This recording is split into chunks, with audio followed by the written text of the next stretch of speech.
जय श्री कृष्णा। राधे राधे मेरे प्यारे भक्त जनों। आज आप सुनेंगे संकट चौथे गणेश जी की व्रत कथा। संकट चौथे यानी गणेश जी का व्रत। इस दिन महिलाएं अपनी संतान के लिए व्रत रखती है और पूरे दिन निर्जला रहकर व्रत करती है।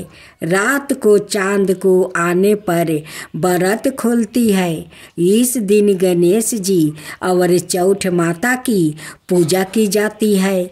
ऐसा कहा जाता है कि संकट चौथ का व्रत करने से संतान को लंबी आयु मिलती है और उनके संकट टल जाते हैं। यहाँ हम आपको बता रहे हैं संकट चौथ के व्रत में पढ़िए जाने वाली कहानियाँ के बारे में।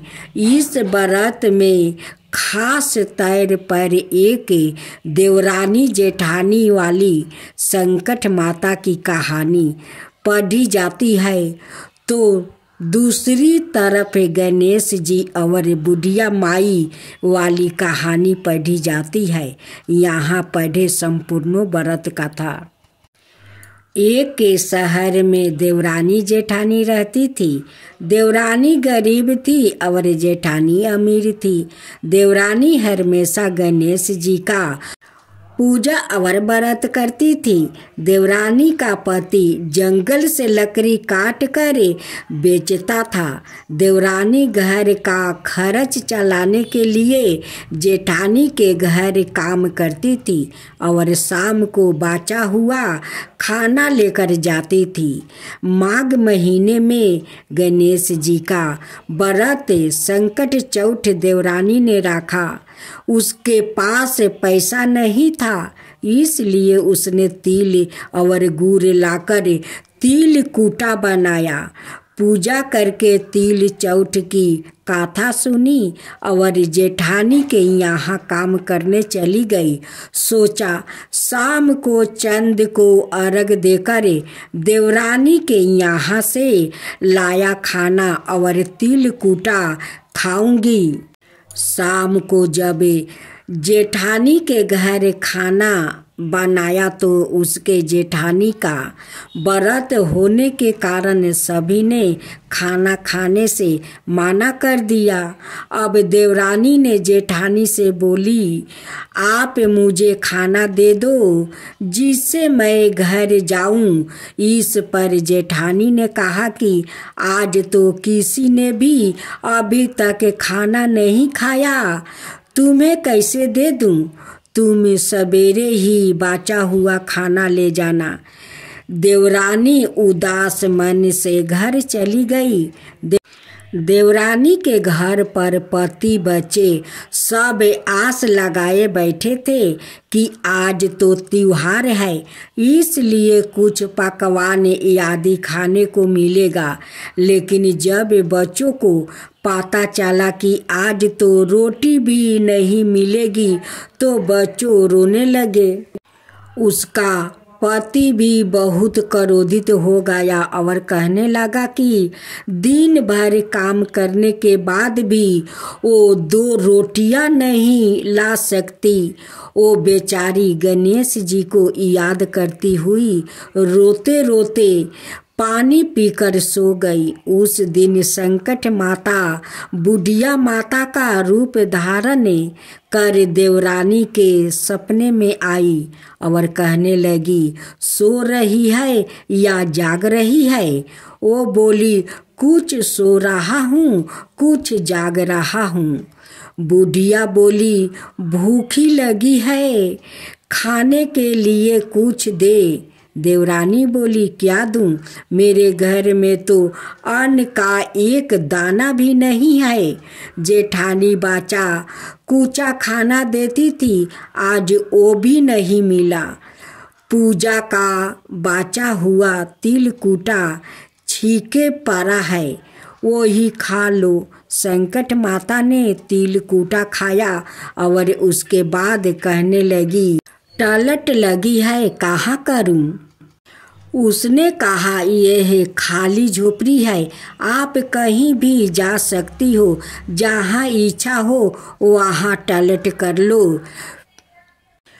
फिर संकट माता बोली, अब कहाँ पोंछूं?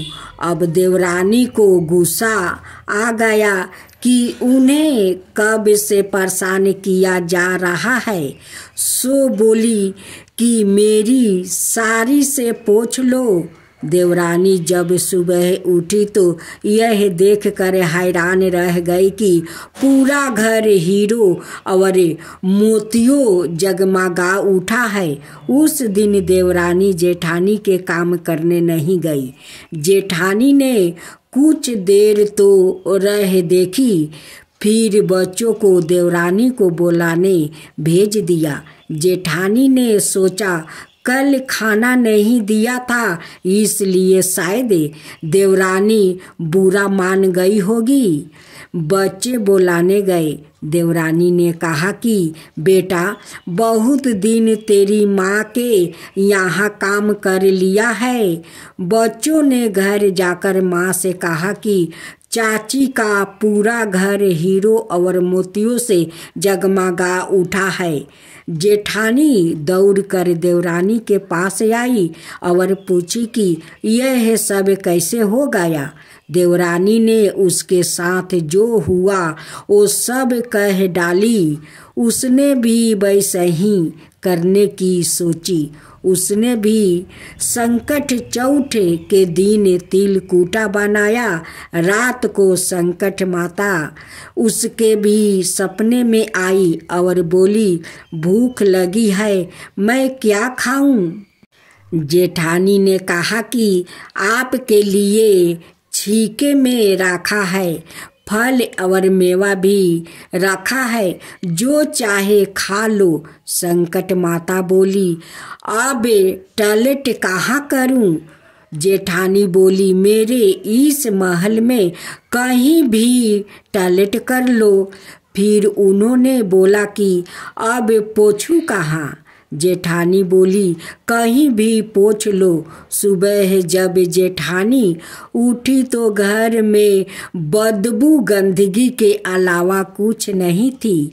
हे संकट माता, जैसे आपने देवरानी पर कृपा किया वैसा ही सब पर करना, और जैसे जेठानी पर किया वैसे किसी पर मत करना।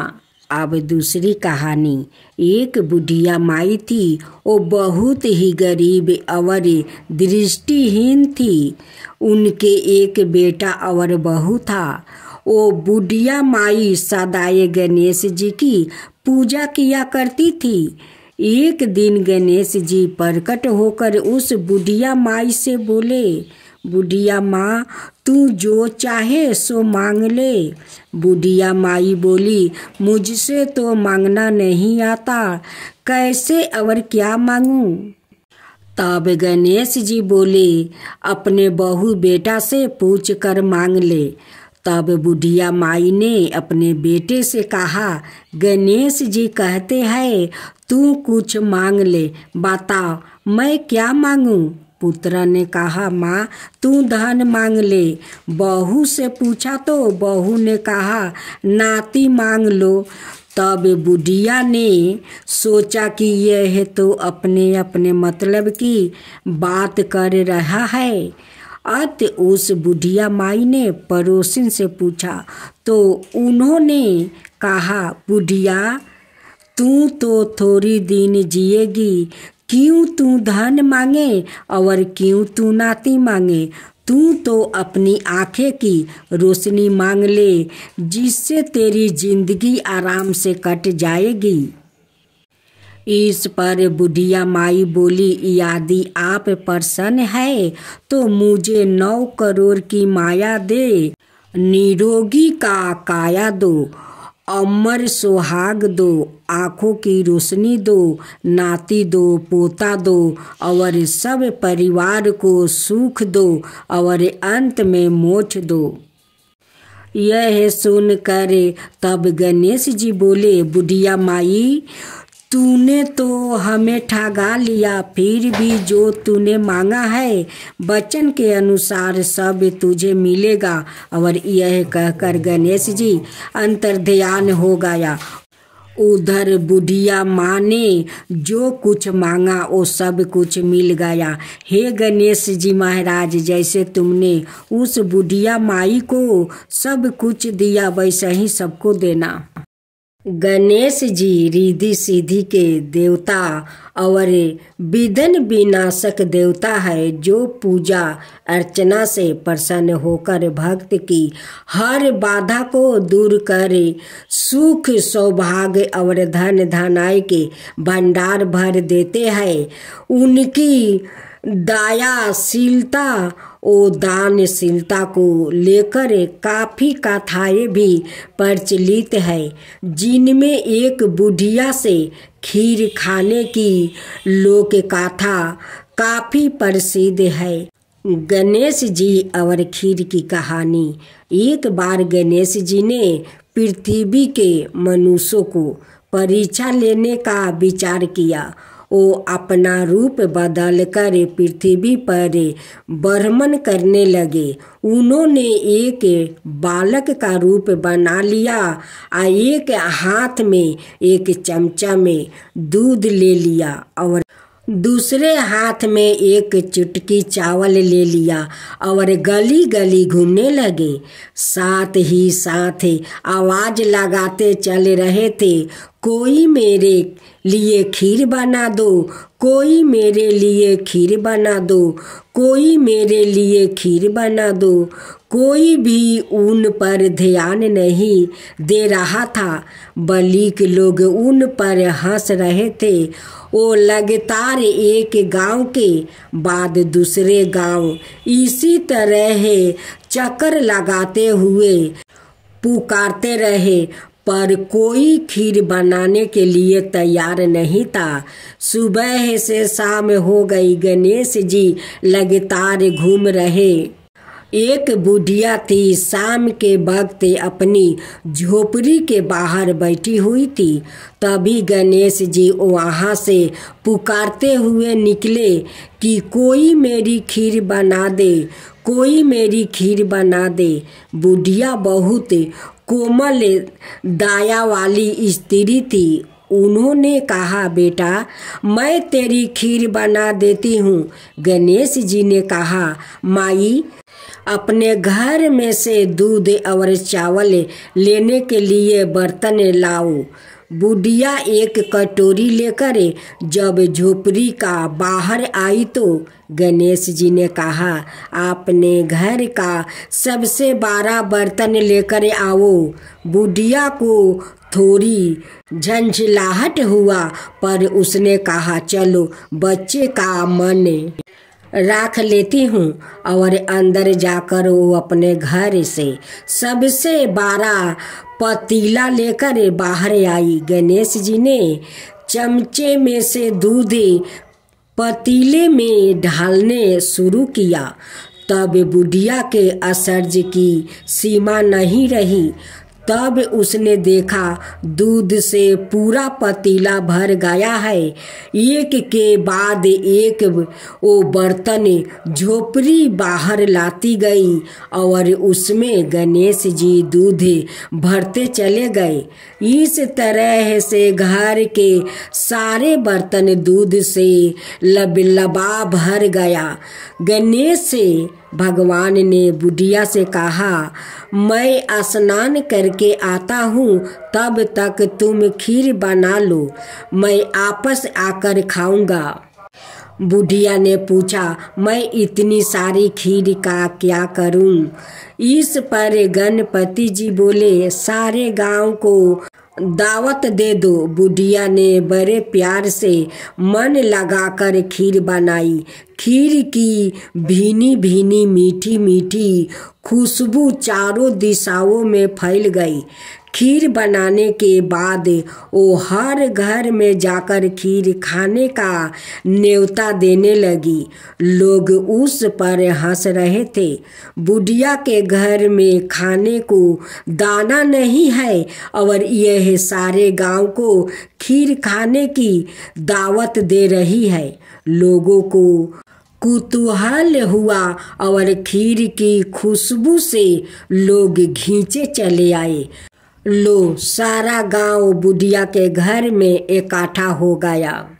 जब बुढ़िया की बहू को दावत की पाता मालूम हुई तब वो सबसे पहले वहां पहुंच गई। उसने खीर से भरे पतीलों को जब देखा तो उसके मुंह में पानी आ गया। उसे बड़ी जोर से भूख लगी हुई थी।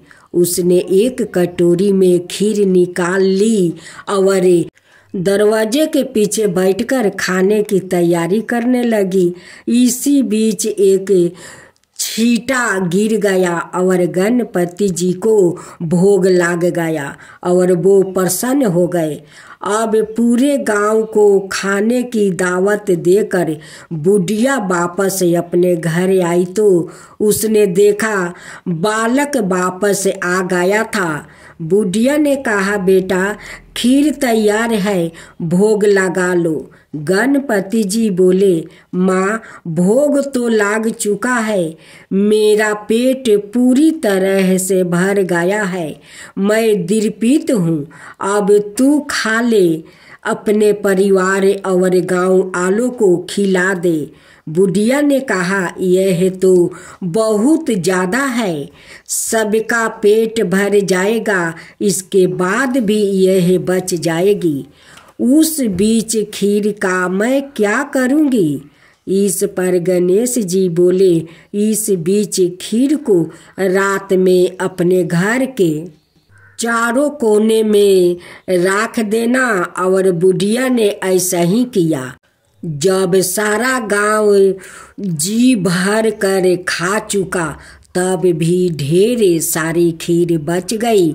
उसने उसके पात्रों को अपने घर के चारों तरफ रख दिया।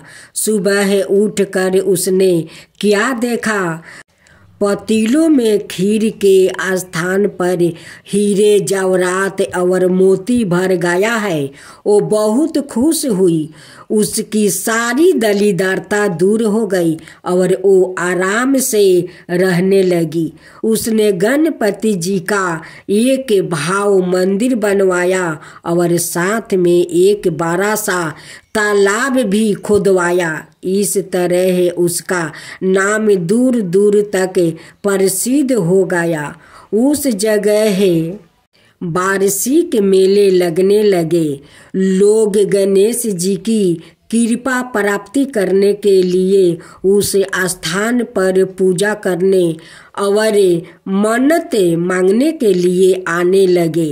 गणेश जी सबकी मनोकामना पूरी करने लगे। हे गणेश भगवान, जैसे आप उस बुढ़िया पर कृपा किया वैसा ही सब पर करना। कहानी कहने वाला, हुंकार भरने वाला, सुनने वाला, उनकी सारे परिवार पर कृपा करना, अड़ोस पड़ोस पर कृपा करना, सारा दुनिया पर कृपा करना। तो बोलो गणेश भगवान की जय, गणपति पप्पा की जय। अब सुने गणेश भगवान का मूर्ति का डिमांड की कथा।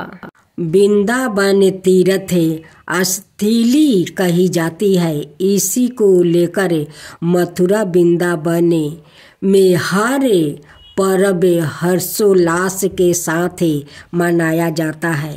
जैसे कि आप सभी जानते हैं, गणेश चतुर्थी का पर्व बहुत ही नज़दीक आ रहा है। मथुरा के कारीगरों गणेश जी की मूर्तियां बनाने में जुटे हुए हैं कि टीम मूर्ति बनाने वाले कारीगरों के पास पहुंची और उनसे जाना कि इस बार क्या खास है। उनकी मूर्तियां में उनकी बनावट और गणेश चतुर्थी पर मूर्तियां बनाने के लिए उनको किस तरह का ऑर्डर मिल रहा है। कारीगरों का कहना है कि इस बार गणेश जी की मूर्तियों की बड़ी डिमांड है। ग्राहकों बड़ी संख्या में मूर्ति खरीदने आ रहे हैं। इस बार जो मूर्तियां बनाई जा रही है उनमें मिट्टी का इस्तेमाल नहीं किया जा रहा है। दरअसल मिट्टी की जो मूर्तियां बनाई जाती है उनमें फिनिशिंग नहीं आती है, इसलिए इस बार पीओपी और जूट को मिश्र कर मूर्तियां बनाई जा रही है। मूर्तियों को रंग बिरंग ढंग से सजाया जा रहा है। मूर्ति कलाकारों का कहना है कि पीओपी और जूटे मिश्र मूर्तियों को 5 महीने पहले से ही बनाने का काम शुरू कर दिया जाता है। बरसात के दिनों में मूर्तियां नहीं बनाई जा सकती है, इसलिए 3 महीने पहले ही मूर्तियों को बनाकर रख दिया जाता है। जैसे ही त्योहार नज़दीक आता है तो इन मूर्तियों को रंगों से सजाकर तैयार किया जाता है। जैसे पैसे को लेकर घरेलू झांकी की आकार की प्रतिमाओं के कारीगरों से बात की गई है तो उनका कहना था कि इस बार 40 रुपये से लेकर 11,000 तक मूर्तियाँ मार्केट में है। कारीगरों का कहना है कि मूर्तियाँ की बुकिंग शुरू हो गई है। लोग आकर मूर्ति खरीद रहे हैं। गणेश चतुर्थी के लिए पूरी तरह से हम लोग तैयार हैं।